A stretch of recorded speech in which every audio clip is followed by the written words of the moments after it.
Now, I wanted to tell you about Harley Reid. Yes. So I went Friday night he was playing at the Wacker. even going back to that on Thursday, because this is a half funny story. It'll be funny for you because you'll understand it because, we like talking about that old stuff like we're at the bar or something. But so I'm at the airport. So I'm going out there to get Harley Reid. I found out Harley Reid's flying in with the Victorian country team. I told our man, Jordan McCardle, and he sent Craig O'Donnell, if you're in the West, out there. So it was me and Cod out there. And off the plane comes James Reyne. Do you know James Reyne? Yeah, I was at the concert Friday night, but I had to leave a little early for obvious reasons. Bad news, yeah. Yeah, well, I used to think I was James Reyne when I was younger because, he's a pretty cool dude, wasn't he? Do you know any I wish of his, I was. Do you know any of his lyrics? Reckless and Boys Like Up. Any of his lyrics? Oh, his lyrics. Can't understand his lyrics. Remember Hammerhead?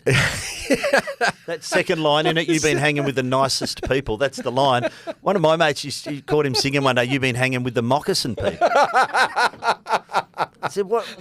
He's hanging with who? Who's the moccasin? What are you talking about? That's the line. No, it's not, mate. Anyway, go back. Can't understand a word. Anyway, the young people are going, what are these old farts talking about? We're talking about Australian Crawl. It was like Cold Chisel were massive. Australian Crawl just behind them. Huge, right? Oh, massive. So was James Great Reyne. band. So there's James Reyne. I've gone and got a selfie, having a bit of chat. And he thinks the cameras are there for him, I think, right? Australian music icon. Did he stop for an interview? Rockstar. And he's going, oh, yeah, boys, how are you? And I didn't have the heart to tell him that we weren't there for him, so I got a few shots because I was going to use it in my story. It's this kid behind you who's never played an AFL game. So my first line of my story was, Aussie music legend James Reyne was on the plane, but it was Harley Reid who got the rockstar reception in Perth. That's a great line, and Harley Reid. That's why they pay you the big bucks, Barry. And the $200,000. I wish you were there, mate, allegedly. I wish you were there because the Victorian country boss comes over and goes, oh, Barra, mate, what are you going to ask? Don't ask too many hard questions. And Heath Black is there. He looks after. He wasn't there this time, but he looks after their mental health. Got to expose these kids to this stuff. Oh, they're very well trained. And you go, you're not going to ask about Cornsey, are you? Cornsey said, don't go to WA, you'll ruin your career, Harley. Remember that?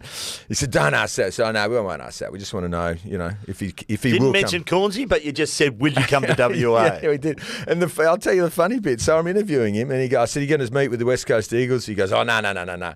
Anyway, so we walk into the bus, and they escorted him. Oh, they were all there. Yeah, the whole team's there. So, and he gets escorted to the bus. So his team's laughing. They're laughing because they've never seen their teammate treated like a rock star, and he couldn't even have to pick his bags up. He just got taken to the bus, right? And I said, where are you going, mate? He goes, oh, how I said I'm not meeting with the Eagles? Well, we're actually all going to the West Coast Eagles for a tour of the facilities. I bet you are. The whole So freaking Harley, team. what's my name doing on the locker? Already got number 3. Hey, Gaffy. Because that's what happens. So they've lobbed there. And he's such a confident young kid. And I think as soon as he saw the facilities, he thought, wow, you know what? This is pretty flash. I wouldn't mind coming in. And then they trained on the Oval. And he was sort of coming up to the camera and kicking goals in front of the camera for us. And, mate, and then on Friday night, they play at the Wacker. He's BOG. WA almost gets up right at the end. Cuzzy goes down. Benny Cousins goes down. I said, Benny, go down because he lives across the road. Go down there and just have a look, see if he's any good.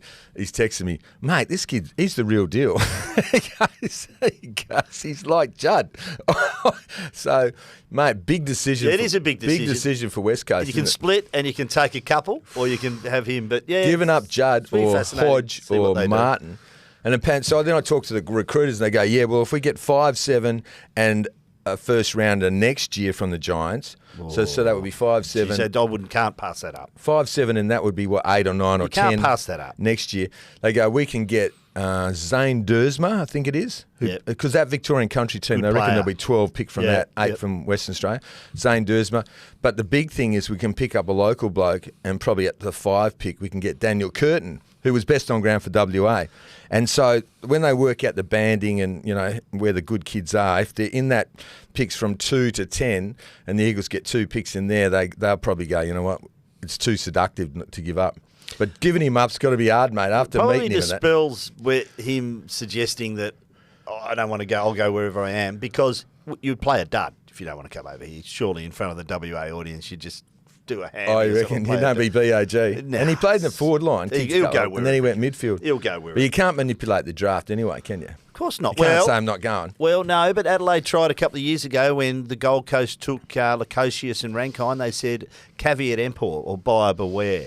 And I thought, yeah, geez, Adelaide, that's tantamount to manipulation of the draft. I thought they should have been smacked for that. They weren't. They weren't. Clearly, Rankine's ended up back in South Australia. And was BOG on the weekend. Oh, he's pretty good.